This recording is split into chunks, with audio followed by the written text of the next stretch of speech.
Everyone, and welcome to First Coast Living. I'm Casey DeSantis. Hey folks, I'm Curtis Dvorak. Thanks for joining us. Top of mind right now for many people on our coast and all over in Texas, the devastating flooding happening all over Texas because of Harvey.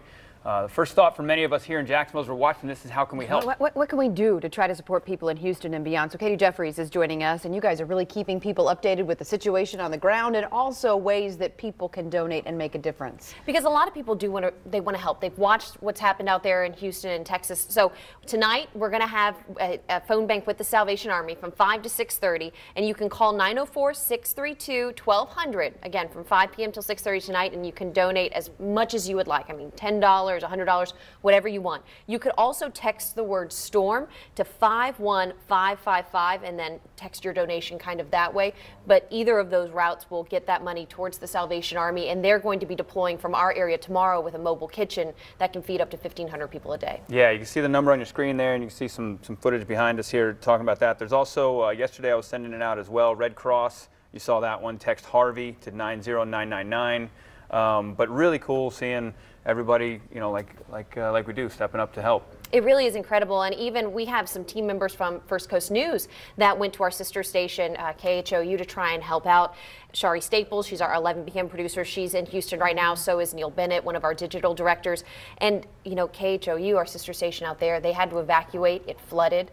And so we've been in contact with Shari and Neil, and they just said the experience, it's almost hard to describe. People calling the news station from their roofs, like panicked, can't get through to 911. Right, there's thousands of calls going through 911. And so what I've been hearing just by watching the coverage and watching your coverage is that one thing that has been so prevalent are people helping each other, right? So there was one lady, a story that she went and opened up an elementary school and made her own makeshift shelter. Like they didn't have the resources or the officials to go in and do it, so they did it. And there are other people that have boats and they have rafts and they're going door to door to try to help people because, you know, they just don't have the resources for now until people come in from other parts of the country. You do tend to see the best in humanity in the worst of times. Yes. And I think especially everybody jumping on their boats and going out and pulling people off roofs because they know that the first responders are overwhelmed by it as well. So going out there to help save, I mean, countless lives that these volunteers with these boats have done, it's just incredible to see. And they need resources, which is why it's so important if we can give a little bit. Every little bit makes a huge difference. Yeah, that's right. You can see all over social media there was a picture of a line of trucks on the highway heading down I-10 from Louisiana to Texas,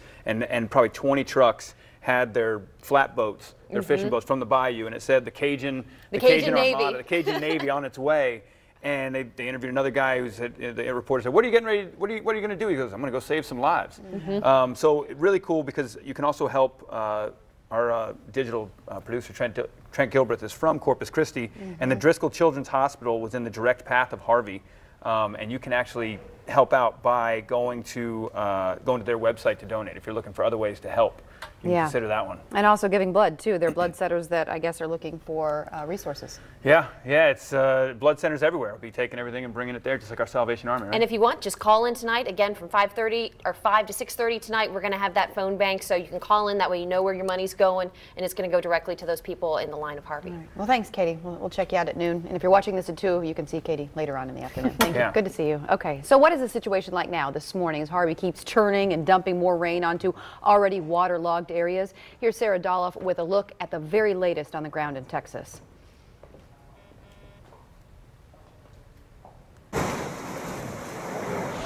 This morning, on the run from the remnants of Hurricane Harvey. Everything is destroyed. Thousands of Houston residents forced from their homes by record floodwaters. The water was up to here. I walked out and I was just like screaming. As helicopters plucked people from their rooftops, officials put out a call for help. The bottom line is that it's going to continue on. We need the whole community, not only the federal government forces, but this is a whole community effort from all levels of government, and it's going to require the citizens getting involved. And Texans responded, strangers helping strangers to safety. The problem's not just in Houston. In Dickinson, Texas, this photo taken of residents at La Bella Vita nursing home, later rescued by helicopter. Houston's mayor defended his decision not to order an evacuation ahead of the storm. But I want to thank those thousands, in fact, millions of Houstonians who heeded the advice and did not get on the road. praising first responders and ordinary citizens for their response in the face of catastrophe. In Texas City, Texas, Sarah Dolph, NBC News. The catastrophe was the front page of the USA Today, and it said just catastrophe, and was listing everything that they have to endure. So the question is, what's going to happen as this thing continues to turn? Is it going to dump more rain onto Houston? They have those 2 dams to the west of the city. If those break, or if they give way, or are they going to have to regulate all the water? It has to go somewhere. What does that mean for the residents? Mike Prangley's standing by, and you have a look at their forecast. Our forecast is all this rain we're seeing. Is this part of what they have over in Texas? No, in fact, that's something different. We'll talk about that. But first things first, we've been looking for some glimmers of hope for Texas all morning long. We talked about an area getting 500 billion gallons of water. Think about that. Yeah, it's just mind-boggling. They said at midday yesterday it was 9 trillion gallons had dumped already, 10 trillion to this point today. Yeah, just that one little area over Houston. So we're talking about water just unfathomable. So we've got drier air wrapping in now in Houston. So I don't expect another surge of what we saw yesterday. But the problem is the damage has been done, and flooding's likely in Louisiana and Mississippi. So right now, with its counterclockwise rotation, rapid and desert dry air should start to help Houston a bit, but they do have more rain on the way. So you can see it behind you there. It's kind of looping back into the Gulf, and it looks like it's going to go up, split between Louisiana and Texas there. Right. The front right quadrant's the worst side of the storm, and now Louisiana may bear the brunt of this in Mississippi. So you're going to hear new areas that are going to have some flooding to worry about as Harvey holds together amazingly. Still 40-mile-per-hour winds, and then it could re-strengthen to maybe close to 50 miles per hour because it's going over that warm Gulf water, and then it'll come up toward Louisiana. So closer home, we'll say those prayers for Texas and help them out here.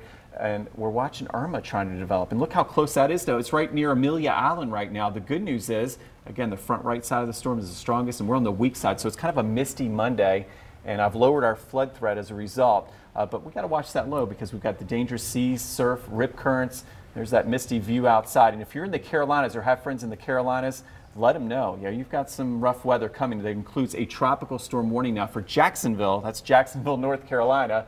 And the Grand Strand of Myrtle Beach still under that tropical storm watch as well. But even these areas, I'm expecting a low chance of devastating wind or flooding. So the news is much better on Irma. This would be the eye storm, and it likely would be forming later on tonight. Will we see remnants of Harvey eventually make it to our area? We're saying maybe a little bit of that rain. It's such a soggy system. It could come our way maybe later in the week. By the time it gets here, though, just a shadow of its former self. Yeah. Right. Wow. Yeah. Do you remember offhand? I know I'm putting you on the spot. Do you remember offhand the amount of rain? Because we talked about it when Matthew was here. We said the winds and everything; those are damaging when they come through, but the damage is really done by the water. The water. It's something like 150 times more powerful than wind. People don't realize that. Think about that. 150 times more powerful. And with Matthew, we had about 8 inches of rain. Jeez. And look at all the damage the 5 to 8 inches of rain did. So we only got 8 inches compared multiply that by 4, 5, 6 times. Wow. How much rain has Houston got, do you think? Is it some areas 30 to 35 inches. So some are approaching 50. Some small isolated areas are approaching 50 inches. They said if those small areas reach 60, they said it's a million-year like flood occurrence. It's never like a million years. I'd check the rain on the radar scale, but it's off the charts. We got to make a new scale. No, they've never seen anything, and that's where there's the controversy. People are talking about should there have been an evacuation order? You know, now they're getting into all of this kind of stuff, but you know, I don't think anybody really saw that this was going to do what it did in Houston. They weren't going to get a direct hit. Did people know that this kind of flooding was possible? Just makes you think here at home. Hopefully lessons where folks stay prepared and get that kit ready. That's right. There you go. Thank you. Our folks are ready because they follow us. That's right. Well, make sure you're following First Coast News on social media and check out the news tonight. They'll keep you up to date on what's happening with Harvey and how you can help people affected by the storm. You can, of course, go to firstcoastnews.com. Social media, again, like Twitter and Facebook. One offshoot that obviously isn't nearly as important as lives and stuff, but something that we're keeping an eye on here in Jacksonville as the connection. The Jags play the Houston Texans September 10th, which is the opening of the NFL season. It's supposed to be in Houston. Right now the NFL is keeping an eye on that and monitoring, okay, 10 days from now, 13 days from now, is that city going to be ready to host a football game? Right. Yeah, I know. Would you make that decision now? And then, you know, I think they'll wait. Because they can make travel decisions next week. So they'll probably wait through this week, but they're keeping an eye on it, and that could possibly change that game from Houston to Jacksonville. Or even cancel it altogether, right? No, they'll just flip the games because we play Houston twice. So we play Houston Oh, here. I see what you're saying. Okay, yeah, yeah. So they would come just here. flip the games, the home and home, and we would play them, which would mean we'd start on at home first 2 weeks. Unless the situation on the ground is so bad that, you know, the players coming to play a football game and leaving, you know, family at home in Houston, you know, you just don't know what's going to happen. Well, they're already, the players, the team's already up in Dallas. Yeah, the Houston Texans they moved to Dallas before the hurricane came in, and they're practicing up there, and that's why J.J. Watt came out and did a video. He's like, I feel helpless. Our city is, but we're up here. So the team it's will got to be tough on them thinking about home, you know, playing a football game. And so again, do they keep it? Do they cancel it? Wait and find out. Keep an eye on that. They might be moving that game. But you know, in the midst of tragedy, you know, some people online try to make you smile, and it's not to slight any of the tragedy and stuff. It's just a way to kind of maybe bring a smile to some people in a tough time. And this guy on Twitter posted, Hurricane Harvey wasn't going to stop DeAndre Wilson from showing off his moves.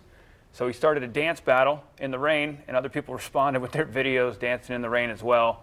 So some people trying to keep it light and inspire people with some fun out there. But hopefully everybody you know out there is safe if they're in that path in Houston, and keep them in your thoughts.